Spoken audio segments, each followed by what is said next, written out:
Vous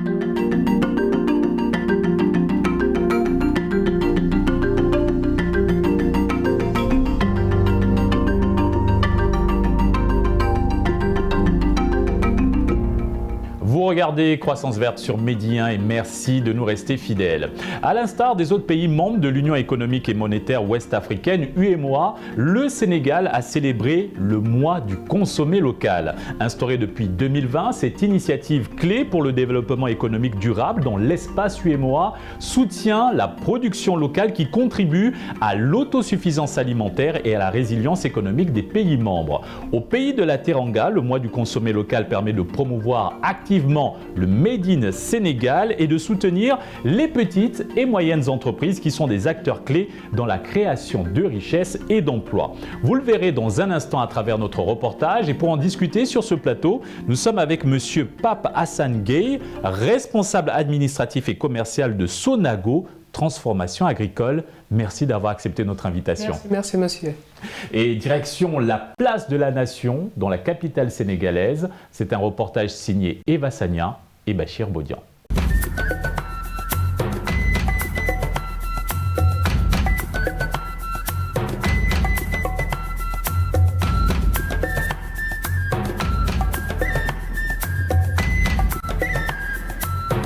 Des chapiteaux à perte de vue, installés à la place du souvenir africain, ex-place de l'Obélix, au cœur de la capitale sénégalaise. Cet événement, placé sous le thème central « Consommer local, un levier de développement industriel, de compétitivité et de résilience des économies de l'UEMOA », rassemble divers acteurs et promoteurs. Ici, artisans du consommé local et chefs d'entreprise prennent part à ce rendez-vous économique. Il s'agit pour le Sénégal de la 4e édition du mois du consommé local. Le MAD de la Casamance, récemment reconnu comme la première indication géographique du Sénégal par l'Organisation africaine de la propriété intellectuelle, a été choisi comme produit parrain de cette édition et la région de Ziguinchor a été désignée comme invité d'honneur. C'est un produit qui est protégé au niveau de l'OAPI. Du coup, pour valoriser le MAD, les autorités ont jugé nécessaire de faire le produit MAD de Casamance, le produit parrain, et aussi la région de Ziguinchor, la région d'invité. Bon, c'est un produit typiquement de la Casamance qui est labellisé avec l'association qu'on nomme APIMAC, Association pour la promotion et la protection de l'indication géographique MAD de Casamance, qui est basée à Ziguinchor, mais qui regroupe les 3 régions, qui est Kolda, Sédhiou et Ziguinchor. C'est une association qui est divisée en 2 collèges. Il y a la collège des cueilleurs, ceux qui coupent le MAD au niveau des forêts, et la collège des transformatrices, ceux qui font la production des produits finis. À travers ces différents modes de transformation proposés à travers ces expositions, le MAD contient des vitamines telles que le B12. Il est très demandé, selon notre interlocutrice. C'est déjà que le MAD est riche en vitamine C, en B12. Et aussi, les femmes ont tendance à aimer trop le MAD. Tout ce qui est acideux, les femmes aiment ça vraiment. Mais c'est riche en vitamine C et en vitamine B12 aussi. On a différents types de produits à base de MAD de Casamance. On a les conserves. On a les conserves sucrées, les sucrés salés et les sucrés salés pimentés. Mais également les natures pour ceux qui sont diabétiques. On a également le sirop et les nectars. On a différents types de nectars. Les nectars de 250 ml, de 750 et de 1 litre. Il y a aussi les nectars sans sucre aussi pour les diabétiques. Parce que ça se demande très souvent quand les diabétiques viennent ici. Ils nous disent tout est sucré. On dit oui, il faut penser aux diabétiques aussi. C'est pourquoi on est en train de faire l'innovation, de faire les conserves sans sucre et les nectars aussi. Ce forum est également une initiative destinée à encourager les efforts consentis pour valoriser la transformation, tant du point de vue de la production des denrées alimentaires que des produits artisanaux. C'est du miel simple. On a aussi du miel à la cannelle. À partir du miel, nous avons pu créer du thé, un thé avec différentes saveurs. Vous pouvez avoir du miel mélangé avec du gingembre, du pain de singe. Il y a 10 infusettes dans chaque boîte.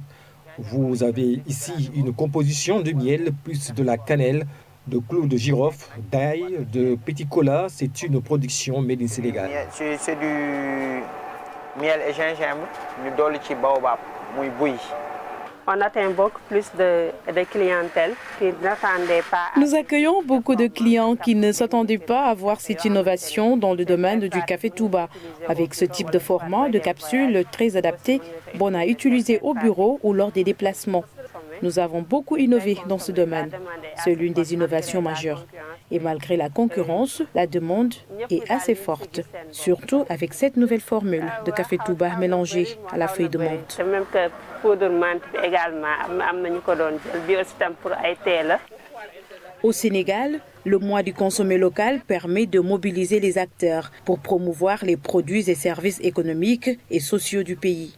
Mais ceci semble être un caillou dans les bottes de certains qui peinent à voir le bout du tunnel. Car, malgré l'occasion offerte, Mamiara a du mal à vendre la moitié des cartons qu'elle a ramenés de la Casamance. On est là en tant qu'exposante. On expose les produits locaux venant de la Casamance, comme les madeux, les mangues, les nectars de mangue, les pommes, les jus à base de pommes d'acajou et les dita. Oui, les mangues séchées aussi, les cocos séchés. Tout ce qui provient de la Casamance, on produit pour les revendre à Dakar. Oui. Comme d'habitude, les Sénégalais n'aiment pas la consommation locale, donc on se débrouille avec, on fait avec, on les appelle pour qu'ils viennent acheter. Mais là, ça marche pas. Ça marche pas. Vous avez amené un stock de combien de cartons? On a amené un stock de 10 cartons, mais là, on ne peut même pas vendre 5 cartons. Oui, depuis le 22 jusqu'à présent, on ne peut même pas vendre 5 cartons. Je ne sais pas, c'est la publication qui ne passe pas ou bien, mais on ne parvient même pas à vendre 5 cartons. Pendant 2 semaines, le public aura l'occasion de découvrir des expositions. C'est le cas d'Adama, ancien maire de Gueule-Tapée, pour qui le consommé local n'est plus qu'un slogan. Je suis venu d'abord visiter, mais principalement pour m'approvisionner en accessoires, par la consommation locale est un des éléments qui m'accompagne constamment. Je suis moi-même fils de paysan, je viens de Kaolack et nous consommons beaucoup chez nous les produits locaux. Donc je ne vois pas pourquoi les gens ne favoriseraient pas son achat. Et d'ailleurs je pense que l'État ferait mieux de développer pour qu'il y ait moins d'importations. Et pour que cette consommation soit populaire, il faudrait qu'on incite et qu'on excite les utilisateurs du secteur touristique, ces produits-là, notamment les hôtels, les bars, les grands restaurants, faire la promotion, etc. Comme ça, parce que beaucoup de gens le veulent mais ne le savent pas. Une visite sur les lieux lui a permis de découvrir de nouvelles innovations dans l'industrie alimentaire locale, nous apprend-il. Le bissap, le nevedaï, comme les Anglais ont réussi à nous le faire appeler niebedaï, en français ou techniquement moringa. Et puis là, je viens de m'approvisionner auprès de Binto Fali. Ce produit d'une composition qui rivalise d'ardeur avec ce que les Européens nous envoient ici. À partir du moment où nos Africains et les Sénégalais, par ailleurs, l'utilisation rationnelle des produits peuvent nous conduire à ça, mais je vais, au-delà de son goût, continuer à m'approvisionner tant qu'il me sera possible. À cela s'ajoutent les autres boissons qui ne sont pas gazeuses, qui sont composées de fruits de chez nous. Les mad, les bissap, les ditar, les oranges, les mandarines, les gingembre, produits de chez nous, transformés par la technicité locale. Cette exposition est un cadre parfait en phase avec le nouveau référentiel des politiques publiques qui promeut la souveraineté nationale, notamment sur le plan économique, dont l'indicateur de base sera la capacité de notre pays à produire ce qu'il consomme et à générer des emplois à partir des ressources naturelles. Et qu'il y a une chose qu'il faudrait qu'on repense à faire, c'est de se reconnecter. Il y a un équilibre à toute chose, mais de se reconnecter à ce que le bon Dieu nous a donné, la terre, la nature, dans son essentiel et dans son originalité. Aujourd'hui, pour se tourner vers une consommation saine et naturelle, on se baisse, on ramasse, on plante, on sème et on découvre le processus de vie. Et c'est un processus qui est très important pour comprendre ce qu'on retrouve dans notre assiette et dans notre estomac. À savoir qu'aujourd'hui, il ne faut absolument pas polluer l'environnement, puisque cette pollution va avoir des effets néfastes sur l'organisme des animaux, de nous, les êtres humains, et de notre environnement. Donc on part sur un respect de l'environnement. Et ce point de rencontre se fait au niveau du Ranch Salir. Donc Ranch Salir. Donc moi je m'appelle Serine Saliou, et donc Binta, voilà, avec ses mains, je dirais, d'une femme respectueuse et créatrice, voilà, sème et plante, récolte, et fait cette transformation. Aujourd'hui, il y a un éveil sur la spiritualité, et la spiritualité, elle va avec le respect de l'environnement. Donc ça peut aller des pierres comme de la terre, comme du soleil, comme du vent. Un stand est dédié au ministère du Commerce pour asseoir sa visibilité dans cet espace qui constitue une excellente vitrine auprès des différentes cibles. La région a sa chambre de commerce et l'Union fédère, coiffe les 14 chambres. On représente le Sénégal sur le plan international. Vous comprenez, nous organisons les foires, forums, rencontres. On accompagne les PME à la formalisation, à leur visibilité surtout. Pour ça, on peut vous donner l'exemple de ce PME qui s'appelle Aïcha. Elle est de la Casamance et elle fait ça à base de papier. Elle a soumissionné à un concours qui s'appelle Tremplin Start-up UEMOA. Actuellement, elle fait partie des 10 nominés qui doivent compétir encore pour essayer de gagner les prix. Les prix qui varient entre 10, 15 à 5 millions. Donc, ce concours est organisé chaque année par l'Union des chambres de commerce en partenariat avec la CCR UEMOA. On l'accompagne sur sa formalisation et sur sa visibilité. Et aussi dans le cadre de l'obtention de partenariats. Oui. Le mois du consommé local incite à un changement de comportement envers la consommation en favorisant le Made in Sénégal et en soutenant les petites et moyennes entreprises qui sont des acteurs clés dans la création des richesses et emplois.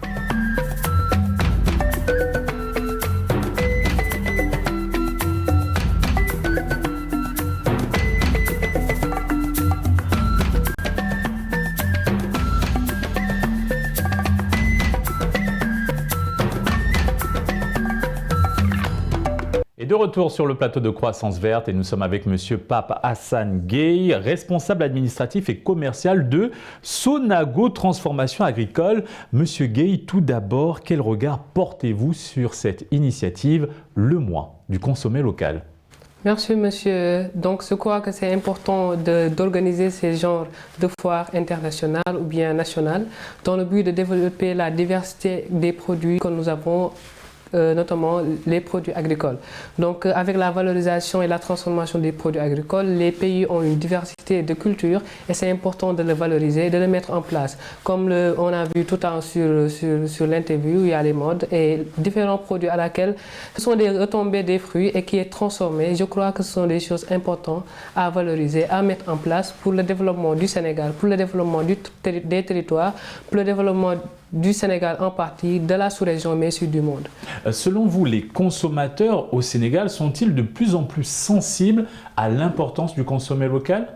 Effectivement, je dirais oui, car on compte beaucoup plus sur les aspects liés à la santé parce que ce sont des produits bio qui ont été préparés ici et qui respectent les normes de qualité, hygiène, sécurité, environnement. Et c'est important de les respecter et c'est important de mettre en valeur et en avant ce qu'on appelle notre santé, la santé biologique, la santé mentale. Donc l'utilisation de ces produits, les Sénégalais, les Dakarois en partie, et ce sont les gens qui sont dans les terroirs, essaient d'utiliser ces produits, mais aussi de respecter les normes de qualité parce que les produits sont certifiés FRA ou bien sont des produits à laquelle il faut un certificat sanitaire ou phytosanitaire pour l'importer et exporter. Le Sénégal a une main sur ces produits, ce sont des produits transformés, ce sont des produits valorisés, mais ce sont des produits à laquelle il est important de l'utiliser.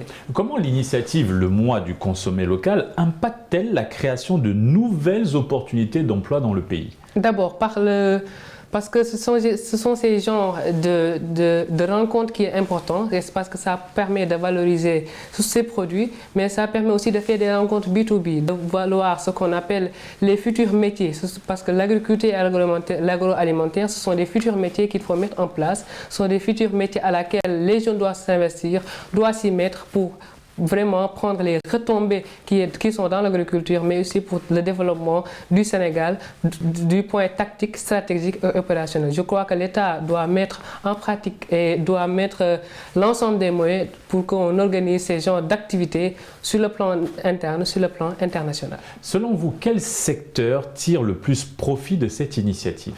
Bon, je dirais l'agroalimentaire et l'agriculture, parce que quand on parle d'agroalimentaire, d'agriculture, donc on parle de la consommation.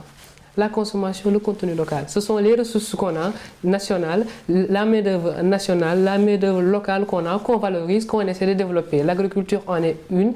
Et les autres secteurs en est une autre, parce qu'il faut développer ce secteur qui est l'agriculture, transformer les produits qu'on a de manière brute, finie, dans lequel pour qu'on puisse encore l'utiliser à des fins très propres. Parce que l'agriculture est un secteur clé à laquelle le nouveau ministre mouille le maillot pour développer ce secteur, à laquelle le Sénégal peut s'appuyer sur ces secteurs pour développer ce qu'on appelle l'agriculture. Selon vous, Monsieur Gueye, quel défi majeur reste à surmonter pour renforcer la production locale au Sénégal? Alors, je parlais de capacité de production, parce que donc il y a autant de production qu'on fait journalièrement, mensuellement, ou bien de manière saisonnière. Donc ces productions, on a besoin de capacités pour les stocker, des capacités qui respectent les normes édictées par ces différents types de produits, mais aussi ce sont des technologies de pointe à laquelle l'ensemble des structures ont besoin pour développer ce secteur. Mais aussi l'État doit investir les moyens, former les jeunes, former les cadres, former ces jeunes femmes qu'on voit pour qu'ils puissent développer ce secteur caritatif, pour qu'ils puissent développer ce secteur qui est opérationnel, mais où il y a des niches d'emploi à laquelle il faut prendre, parce que c'est un secteur à laquelle il faut développer avec les Sénégalais. C'est un secteur à laquelle il faut développer avec les Africains, mais ce sont des secteurs à laquelle il faut développer avec les jeunes, avec les femmes, les enfants, mais aussi avec le monde, parce que c'est un secteur clé, un secteur phare à laquelle le monde s'appuie pour son développement futur. Merci Monsieur Gueye pour ce formidable plaidoyer. Poursuivons. Selon vous, quelles mesures pour encourager les Sénégalais à adopter un mode de consommation plus local et durable toute l'année, pas seulement lors du mois du consommé local? Je ne dirais pas comme les autres qui disent d'arrêter l'importation. Parce que quand on arrête l'importation, il faut mettre en pratique des mécanismes ou des moyens nous permettant de freiner cela. Mais ça passe par la sensibilisation des Sénégalais sur les produits locaux. Mais aussi, il faut la certification de ces produits tout en respectant les normes de qualité. Comme je disais, hygiène, sécurité, environnement. Les certifications FRA sont là, les certifications ISO 9001 sont là, les labels sont là, parce que ce sont des produits qui sont bons pour la santé, mais il faut les sensibiliser, il faut agrandir les canaux de distribution, mais aussi il faut faire ce qu'on appelle un état d'avancement de plan suivi, évaluation sur l'agriculture, sur ces produits, pour bien ficeler ces gens, pour permettre à ces gens, à ces Sénégalais, à ces gens, les Dakarois, à ces Sénégalais, ces jeunes, ces femmes, ces Africains, le monde, de s'appuyer sur ces produits pour le développement futur. À présent, de quelle manière cette initiative, le mois du consommé local, peut-elle inciter les jeunes à s'engager dans l'agro-industrie et la production locale, à se lancer dans le domaine agricole? Alors, il faut un plan de carrière pour les jeunes, parce que pour les jeunes, il faut les sensibiliser et mettre en place un plan de carrière, faire des formations, mais aussi mettre en pratique des collaborations avec l'État, les entreprises, l'État avec les écoles qui font la transformation agricole, la transformation des produits, qui font l'agriculture dans le but de développer ce secteur. Donc, comme je dis que c'est un secteur avec un niche d'emploi, parce que c'est une chaîne de valeur. Dans l'agroalimentaire, l'agriculture, il y a la logistique, il y a la manutention, il y a la comptabilité, il y a tout. Donc c'est une niche d'emploi à laquelle l'État doit s'appuyer, le monde doit s'appuyer pour développer ce secteur, pour développer ce secteur stratégique avec les moyens de bord, avec les infrastructures qu'on met, avec les équipements de conservation, on peut le mettre pour développer tant dans le secteur à court, moyen et long terme. Précédemment, vous parliez de sensibilisation afin de renforcer l'impact du consommé local, mais comment faire face aux préjugés qui existent parfois sur des produits locaux par rapport aux produits importés? Alors, comme il est important de le noter. Donc, il faut que ces produits respectent les normes de qualité, hygiène, sécurité, environnement. Ce sont des produits certifiés parce que tout ce qui entre dans l'organisme, il faut qu'il respecte les normes édictées sur le plan national, sur le plan international, mais sur le plan qui règne le secteur à laquelle nous sommes. Parce que l'utilisation de ces produits n'est néanmoins sans gêne un secteur fallacieuse, mais il faut mettre en place des secteurs, il faut mettre en place un label pour permettre de développer ces produits. Mais le développement de ces produits passe d'abord par ce qu'on appelle la valorisation de ces produits parce que ce sont des produits qui ont des vitamines, ce sont des produits qui ont des choses, des nutriments qui retombent sur ça et qui est bon pour la santé, bon pour l'individu, mais bon pour ce qu'on appelle les niches d'emploi qu'on peut créer pour le secteur de l'agriculture. En tant que jeune, quel message pourriez-vous adresser à ces jeunes qui souhaitent intégrer le secteur agricole, à se lancer dans l'entrepreneuriat agricole? Donc, je dis, il faut mettre en profit et sortir de vos terroirs l'ensemble des projets que vous avez sur le secteur parce que c'est un secteur d'avenir où il y a des niches d'emploi.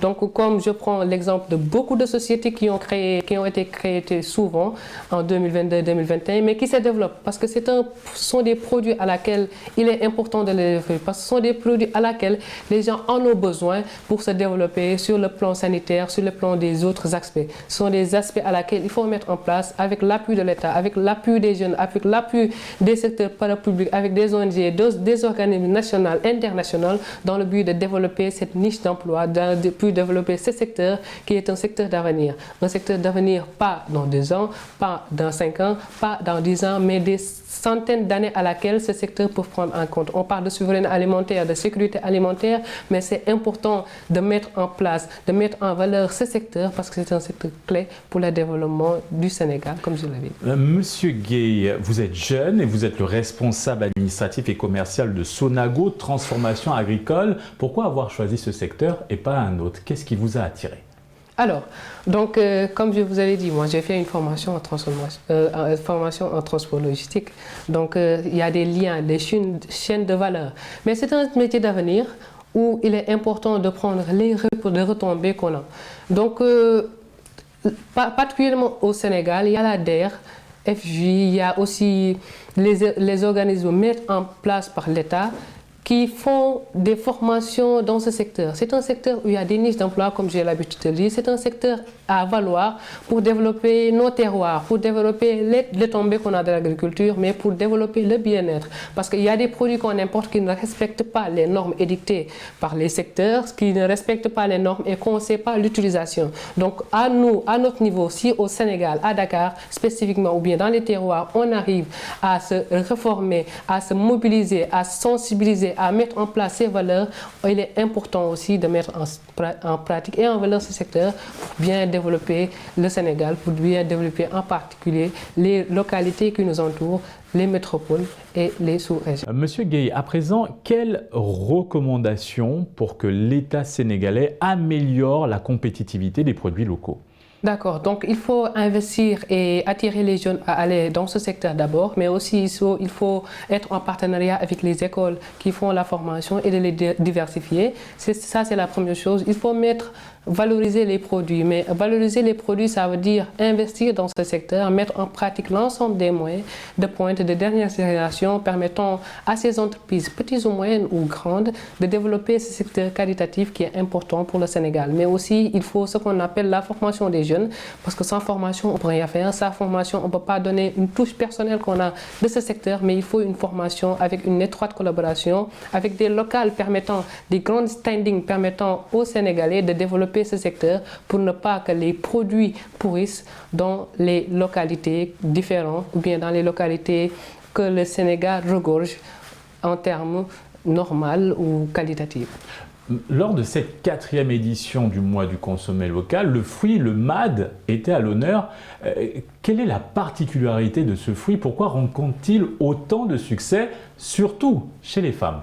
D'accord. Le MAD est un fruit aimé par les femmes. Alors, donc, c'est un produit qui vient de la Casamance et qui est transformé. C'est un produit un peu amer, mais les femmes mettent des épices ou bien des sucres pour développer, parce que ça donne goût de le manger. Ça donne un goût pas amer, mais c'est un goût qui est spécifique spécifique que les femmes utilisent. Certains hommes l'utilisent mais peu, mais c'est un produit qui a beaucoup de vitamines mais qui est important pour la digestion. Donc c'est pour cela que les femmes l'utilisent souvent quand ils sont dans les périodes, quand ils sont enceintes ou bien quand ils sont dans les problèmes de vulnérabilité, autant pour moi.